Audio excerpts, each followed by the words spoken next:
So in this video we're going to talk about cold showers and how it's basically going to change your life in terms of cold resistance and how to develop your cold resistance, how I developed my cold resistance. We're going to talk about what are the benefits of cold showers, cold baths, cold exposure. We're going to talk about cold exposure in general and how to use that. And I'm going to talk about my results and experience, as well as we're going to talk about breathing. So let us first of all start talking about the breathing techniques that you can use. Now, I think this is important to an extent to kind of think about first before you even go into like cold baths or cold showers or experience cold exposure without too much clothing outside. And I think this topic will kind of like lead into all the other topics on this video. So we're going to talk about breathing technique, which is something that is very important, and a lot of people who do cold exposure type of things actually talk about. So like you got like Wim Hof and all these other people who practice this cold exposure stuff and cold showers. Of course, cold showers is a topic that a lot of people have talked about, but I'm just giving my experience on it as well as how it's helped me develop cold resistance. I think a lot of people don't talk about how it develops your cold resistance inherently. They just talk about the general benefits of cold showers, I suppose, in general, which is what I'm going to touch on as well eventually in this video. Now, for breathing technique, we're going to talk about basically how to breathe when you're going to a cold bath, cold shower, or just being outside. Now, I've personally found, obviously, the most easy way to breathe when you're going into any kind of cold exposure is to take in a deep breaths. So deep in, deep out. So like 4 seconds in, 4 seconds out. There's also some practices where you do like faster breathing, so like really fast, like inhaling, exhaling, so that you can achieve, in a sense, some kind of warmth in your body. Personally, I haven't done any of that. I usually always do the deep breaths, whether I'm in a cold shower, a cold bath, or I'm just outside.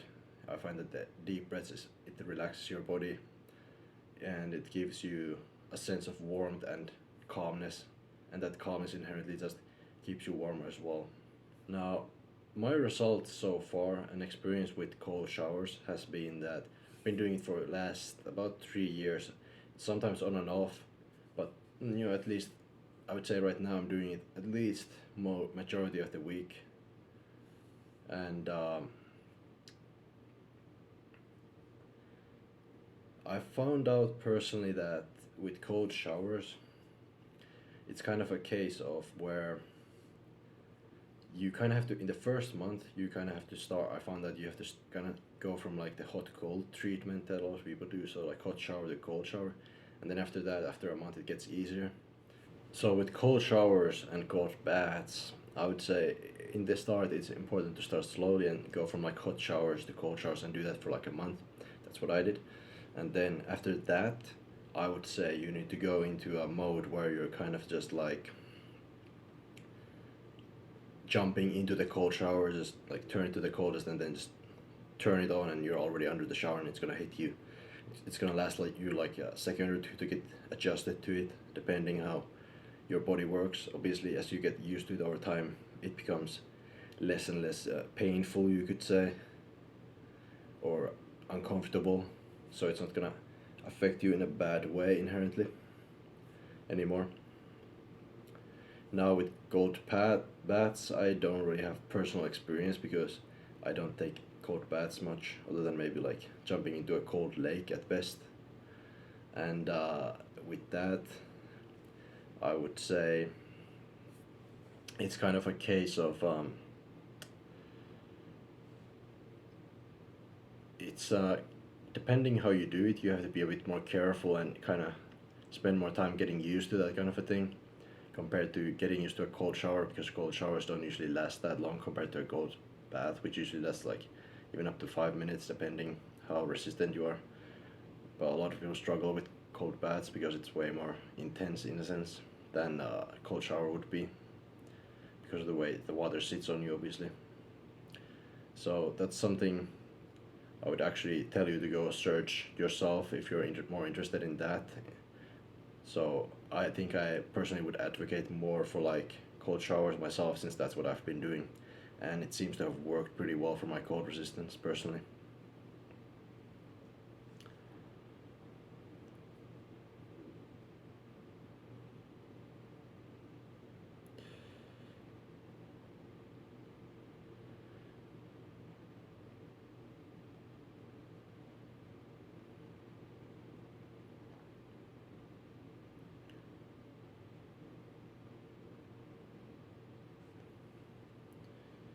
Now next,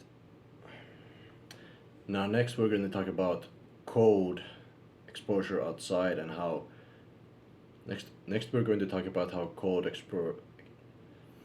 next we're going to talk about how cold exposure outside is going to help you elevate your cold game, as well as to test out your current cold resistance levels. So basically, you're going to wear less clothing than you would usually wear, go outside, see how you feel if it's cold in your area anyway, and see how you feel without clothing. So a lot of times I might do this, like, so I'll wear like long pants, a tank top, and that's it.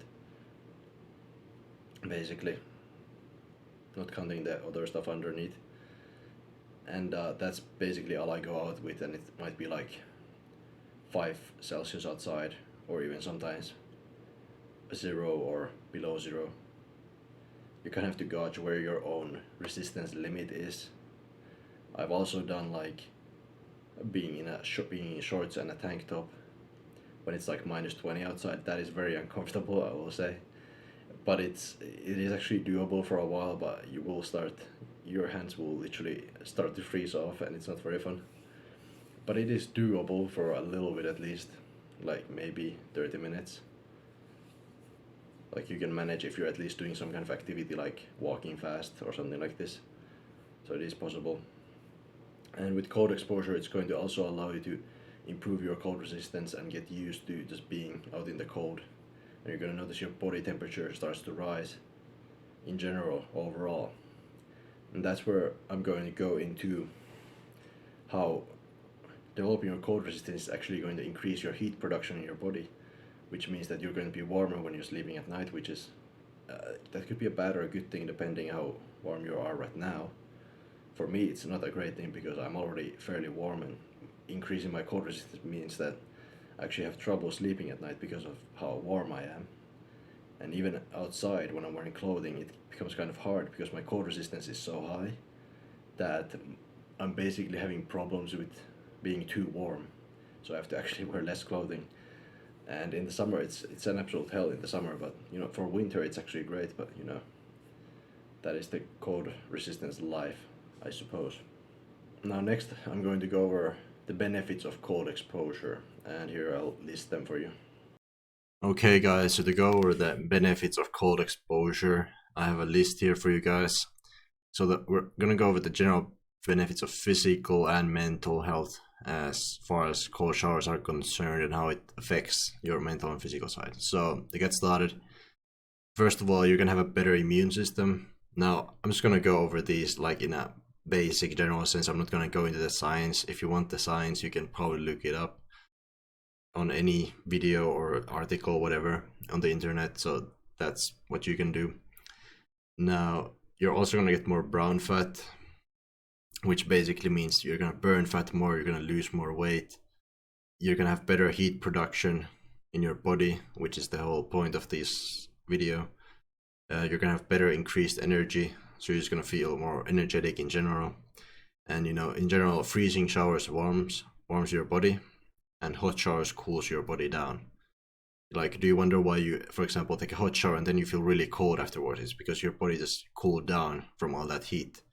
On the other hand, when you take a freezing shower, you notice afterwards, when you come out of the shower, you're like, oh shit, I'm actually really warm right now, I'm feeling really good. Like, that's kind of the whole point of taking the cold shower.